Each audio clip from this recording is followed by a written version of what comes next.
Il y a une espèce d'ambivalence autour du traitement de la question du judaïsme ou de la revendication de l'être juif de Epstein, parce que c'est très très important pour lui. Il Oui, le revendique Ouais. énormément. Il y a des témoignages qui disent qu'il croit dans comment dire, sa propre supériorité en tant que juif. Il joue avec ça, il s'amuse avec ça, avec Steve Bannon, etc.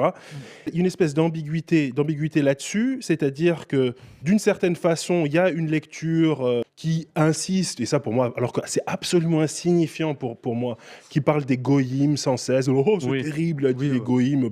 Comme c'est les mêmes gens qui vont avoir des crises quand je dis les blancs, tu vois, quand on dit les Ouais, blancs, etc. Ah ben, c'est des juifs, ils appellent les gens qui sont pas juifs. oui, ça Des n'a pas de... goïms, qu'est-ce qu'on en a à foutre en fait Oui, en fait, c'est une description. Enfin, j'avais vu une explication assez intéressante, c'est que les mots comme Complotiste. ça vient renforcer le groupe interne Oui, c'est ça. défini par exclusion, etc.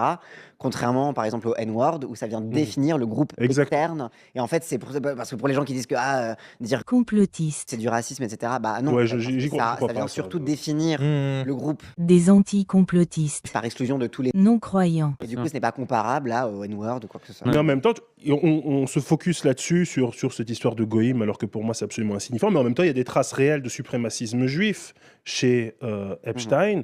Et j'ai l'impression que cette espèce Et l'amour de d'invocation Kisra, du ouais. satanisme, alors qu'il est absolument insignifiant quantitativement parlant, Ouais. comparé à son utilisation et son usage du mot juif dans un sens suprémaciste, j'ai l'impression qu'on brandit un petit peu aussi cette histoire de satanisme parce qu'on a peur de parler de cette question du suprémacisme juif parce que c'est quelque chose qui donne l'impression qu'on se raccroche à de l'antisémitisme, etc. Et finalement, si on parle de satanisme, eh ben, on n'est pas... C'est beaucoup moins border que de parler de ça. Mais dans ce cadre-là, on est bien obligé d'en parler parce que c'est sa politique.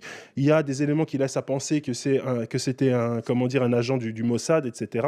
Ça fait partie de toute cette, comment dire, de tout le réseau de Epstein et de toute son idéologie, quoi. Mmh. Le versant, comment dire, suprémaciste blanc / suprémaciste juif du Trumpisme.